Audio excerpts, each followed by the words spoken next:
রেজিনগরে কংগ্রেস ছেড়ে তৃণমূলে যোগ দিলেন কংগ্রেসের ব্লক সভাপতি মিন্টু সিং। কিছুদিন আগে তিনি কংগ্রেসের ব্লক সভাপতির পদ থেকে সরে দাঁড়ান। এরপর থেকেই জল্পনা চলছিল তার রাজনৈতিক ভবিষ্যৎ নিয়ে। অবশেষে সেই জল্পনায় ইতি টেনে তিনি তৃণমূল কংগ্রেসে যোগ দেন। রাজনৈতিক মহলে প্রশ্ন উঠছে, ব্লক সভাপতি পদ থেকে সরিয়ে দেওয়ার কারণেই কি এই দলবদল? রেজিনগরে এখন রাজনৈতিক পরিস্থিতি উত্তপ্ত, চলছে নানা চর্চা ও জল্পনা। কংগ্রেসে থেকে কি এমন হলো যে আজকে এই মুহূর্তে যোগদান করলেন, এবং আপনার সঙ্গে কি আরো সবাই এসছে না আপনি একাই আসবেন? দেখুন, একা আসা বা আরো সবাই এসছে এটা বড় কথা নয়। আমি দীর্ঘদিন কংগ্রেস করেছি, কংগ্রেস দলের সঙ্গে জড়িত ছিলাম, পদে ছিলাম। এখন আমি বিগত 1 মাস থেকে আমি রিজাইন দিয়ে দিয়েছি। আমার মনে হয়েছে যে বর্তমান রাজনৈতিক পরিস্থিতির প্রেক্ষাপটে রেজিনগর বিধানসভাকে কেন্দ্র করে আমরা রাজনীতিটা করি। আমরা জেলার রাজনীতি করতে চাই না। স্বভাবত কারণে আমি খুব নিচুতলা থেকে সংগঠনের মানুষ, সংগঠনটাকে পছন্দ করি।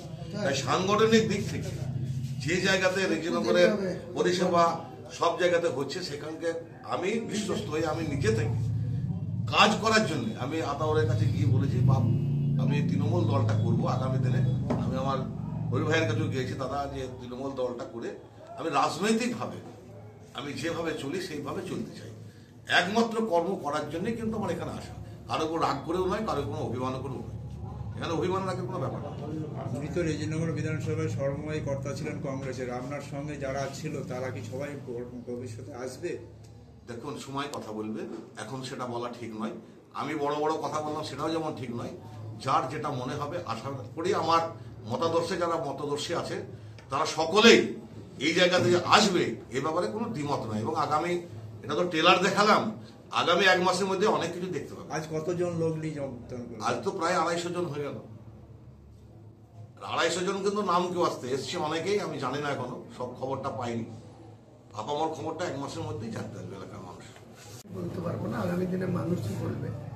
রেজাল্ট যখন হবে তখন সেটা স্বাভাবিকভাবেই পরিসংখ্যান বা আর কি পার্সেন্টেজ কি আর কি হলো সেটা জানা যাবে। তবে একটা জিনিস তো আপনাদেরকে মানতেই হবে, সেটা হচ্ছে যে মিন্টু সিং দীর্ঘদিন ধরে রেজিনগরে একটা পরিচিত নাম, একটা রাজনৈতিক কর্মী।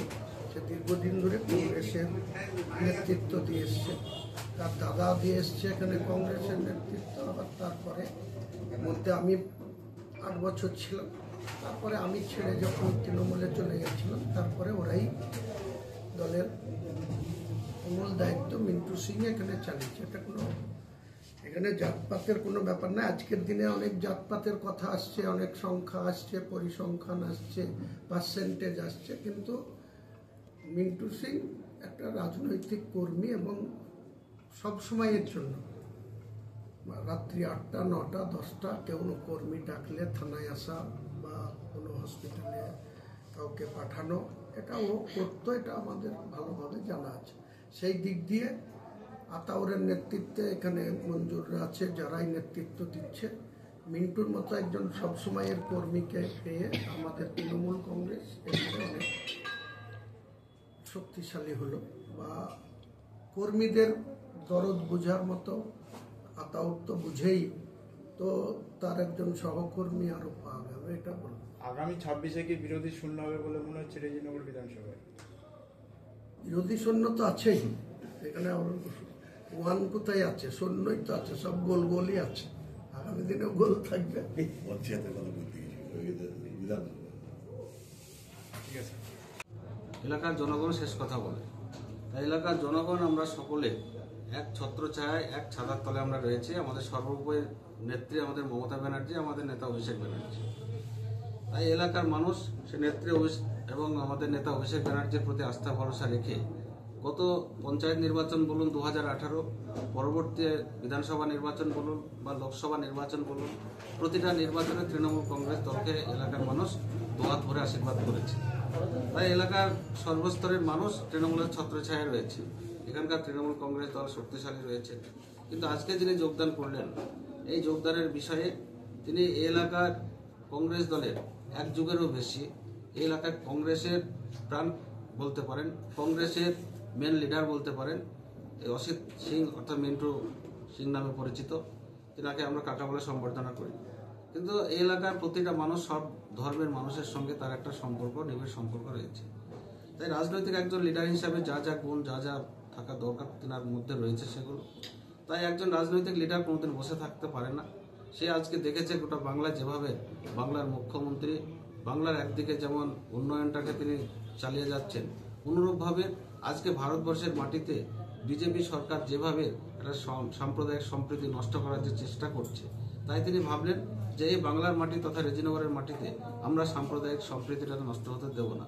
তাই তিনি কংগ্রেস দল ত্যাগ করে মমতা ব্যানার্জির প্রতি আস্থা ভরসা রেখে, তৃণমূল কংগ্রেস দলের প্রতি আস্থা ভরসা রেখে এলাকার মানুষের স্বার্থে একদিকে উন্নয়নে তিনি সামিল হবেন, অন্যরূপভাবে এলাকার সম্প্রীতিটাও তিনি অটুট রাখবেন। এটাই তেনার মেন উদ্দেশ্য। এবং আমি আশা রাখছি আগামী দিনে এলাকায় কংগ্রেস দলের আর কোনো অস্তিত্ব থাকলো না। যদিও তিনি একজন কংগ্রেসের লিডার, আজকে তেনার টোটাল টিম এক কথায় মোটামুটি ম্যাক্সিমাম চলে এসেছে। একজন পঞ্চায়েত সমিতির সদস্য তিনি এসেছেন, আরও পঞ্চায়েতের মেম্বার বা যারা প্রতিনিধি তারা সকলেই আছে। কিছু বিজেপিও তো জয়েন করলো। হ্যাঁ, এবং কিছু আপনার আন্দরবাড়ি 1 থেকে বিজেপি এসেছে। এক কথায় দেখুন, রেজিনগরের মাটিতে যারা শুভবুদ্ধি সম্পন্ন মানুষ, যারা রাজনৈতিক সচেতন মানুষ, তারা সকলে তৃণমূলের ছত্রছায়ায় রয়েছে।